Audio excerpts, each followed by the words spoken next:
Welcome to the Crypto Teacher. And guys, I come back with that second video just to make you think.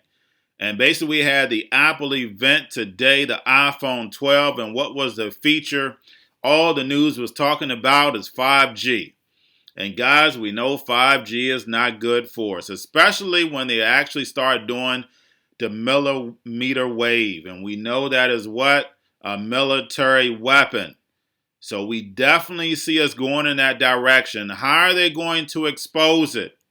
With the iPhone. While everybody's having fun with the iPhone. While everybody's having fun with virtual reality. The same way you have TikTok, everybody playing, and they're getting all your information. So basically, guys, I have a few videos here that's explaining 5G risks, and then also the entertainment behind it, and then plus Trump. So guys, anybody who thinks that Trump is on your side, after you watch this and you understand 5G, you know he's not. But all presidents are what? Related, and they work for who? The banks, that's right. Y'all enjoy the video. Have a great day. I know scientifically that putting up these cell phone towers is safe. But the International Association of Firefighters disagrees.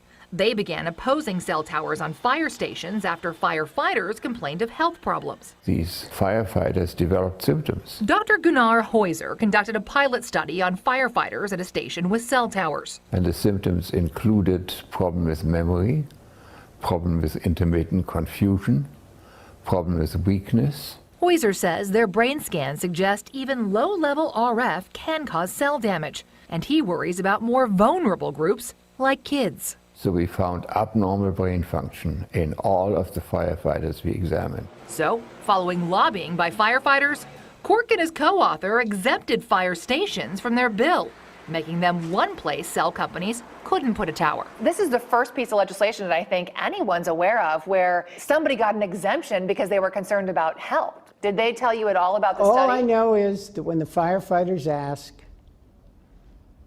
I do what they ask me to do. Because they're strong lobbyists? Yes. So if, say, school teachers and parents had a strong lobby and they asked you to pass something that would prevent these from going up in your schools, would you do that? If I couldn't get the votes any other way. At a lab in New York, Verizon invited us to meet some of the entrepreneurs developing tools to run on the next generation of wireless technology. How important is 5G to your mission? 5G is extremely important. Jonathan Reeves demonstrated his product, Arvisio. As you move around, the object stays fixed in space. Look at that. That's amazing. Allowing users in different locations to interact with 3D images projected through a lens. Today we can do this using Wi-Fi technology, and we can do it using landline technology, but of course you're then tied to particular locations. With 5G now we can begin to extend this, so we can actually begin to start doing this on building sites. We can start doing it on the factory floor. So it really opens up a whole new world.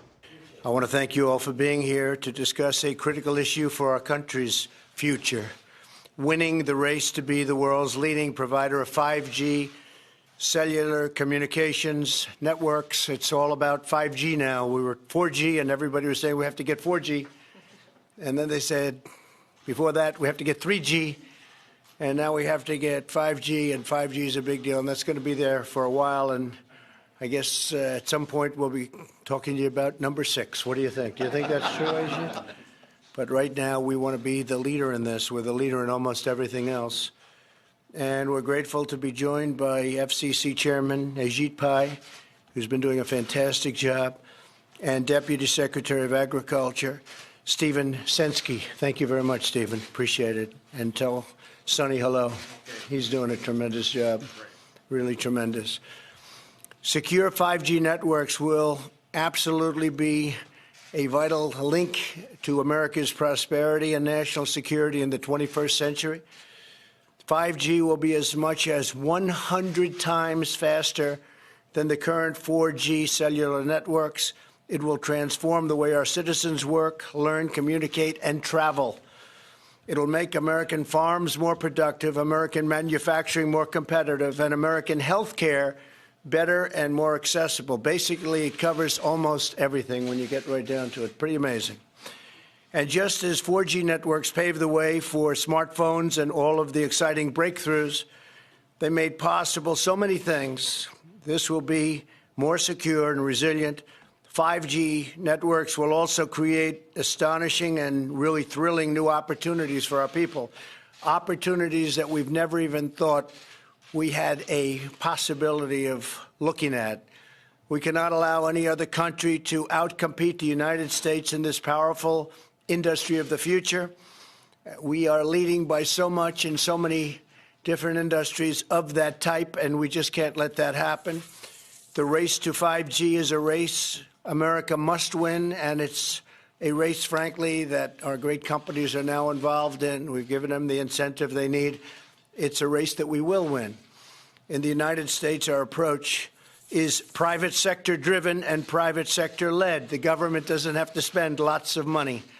According to some estimates, the wireless industry plans to invest $275 billion in 5G networks, creating 3 million American jobs quickly, very quickly, and adding $500 billion to our economy.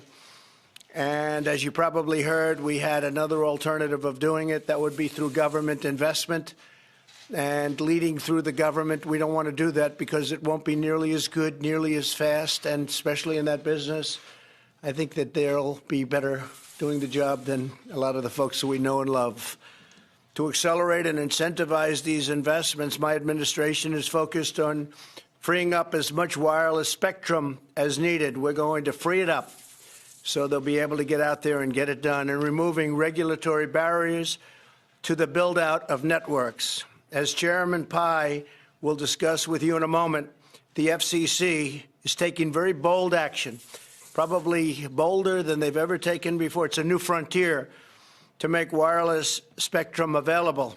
By next year, the United States is on pace to have more 5G spectrum than any other country in the world. That's a big statement because, as you know, some people got ahead of us. We should have been doing this a long time ago, as advanced as it may be. In addition, last October, I directed the Department of Commerce to develop a national spectrum strategy to free up even more spectrum for economic activity, including 5G.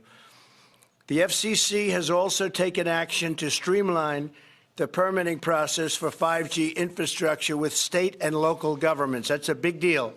It takes too long to get permits. We're going to free that situation up, and we're going to put limits, and the local areas are going to listen to us very, very strongly. They have a big incentive to do that.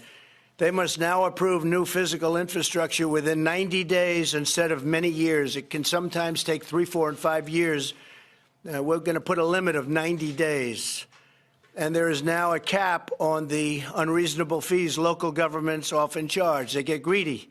They think, hey, we can really take advantage, and it ends up that everybody gets hurt. So we're putting a cap on those fees. These changes will contribute greatly to building high-speed networks across America, and it's going to happen very quickly, very, very quickly.